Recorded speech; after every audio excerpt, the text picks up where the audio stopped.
What's going on, everybody? It's the Off Air Podcast out of the regular studio today. I just finished watching The Crash on Netflix, and honestly, this documentary left me a little bit more disturbed than I expected. I like to be disturbed. That's why I clicked on the thumbnail. It was an interesting story. What's surprising is not what Mackenzie did, but how her parents sort of enabled her and defended her throughout the entire documentary. That's what really stood out to me. We'll take you back to July 31st, 2022. Then 17-year-old Mackenzie Shirilla drove over 100 miles an hour into a brick wall with absolutely no braking, killing her boyfriend Dominic Russo and his friend Davion Flanagan. She survived and was later convicted of murder. We'll talk about Mackenzie's drug use as a teenager. Looking at Mackenzie's phone, there was evidence of her tripping on mushrooms. And it seemed to be almost a daily ritual for her to smoke marijuana from a bong. I knew she smoked dope. I don't have a problem with her smoking dope. I don't have a problem with me smoking. I don't have a problem with you smoking it. If you're going to take a drug, that's the one I believe you should take. You know, it's better than alcohol. It's better than all the other crap. You know, she's not shooting up. That's already pretty shocking on its own. A father basically giving his daughter, his teenage daughter, the green light to use marijuana. Another problem I noticed is that when she got in trouble at school, the father sort of brushed it off, saying, "I know my daughter's not a liar, and that's good enough for me. Check this out." There was an incident that happened. They suspended her for the last day of school. I had to get off work and come get her. And I walked in, I looked at my daughter, and she's sobbing. And I go, "Did you do it?" She looked at me and goes, "No." And I know when my daughter lies. I go, "Good enough for me, let's go." And I walked her out. Am I a perfect parent? No. No one is. No one is. So, I mean, have I made some mistakes with my kids? Sure. It's life, you know?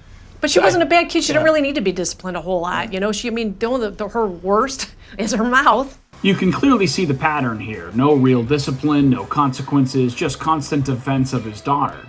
That kind of environment doesn't prep a kid for real-life situations. So when something serious happens, like the night of the crash, here's how Mackenzie remembers it, or claims to remember it.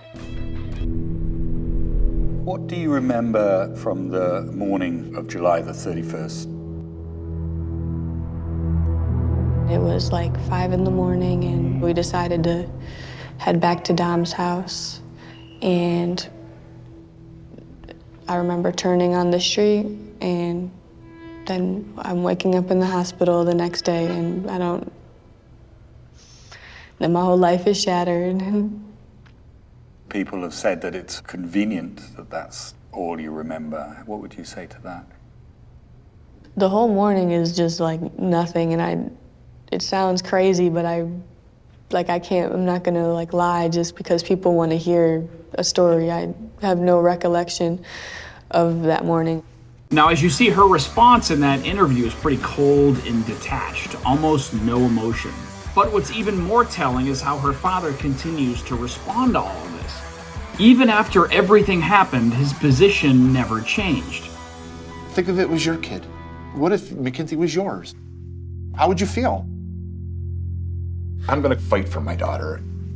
These four moments together really paint the full picture. You got a dad who was okay with heavy cannabis use as a teenager, defended her when she acted out at school, has a daughter who shows absolutely no remorse after killing two people. Now, she did say later on in the documentary that she knows she's not innocent in this case. She was responsible for the death of her boyfriend and her friend, but it absolutely was not intentional. I disagree. I'm not saying I'm innocent. I was a driver of a tragedy, but I'm not a murderer. Why do I disagree? Well, we remember the detectives did a great job when they took the black box out of the car in the night of the crash. 5 minutes before the crash, showed absolutely no signs of braking. Gas pedal, full to the floor, up to 100 miles an hour in speed. Now, since the documentary dropped, Steve was placed on administrative leave to add insult to injury from his teaching job at a Catholic school after the school received a huge number of complaints about his comments and attitude in the film. This case is a textbook example of how enabling behavior, weak boundaries, and zero accountability can create dangerous entitlement.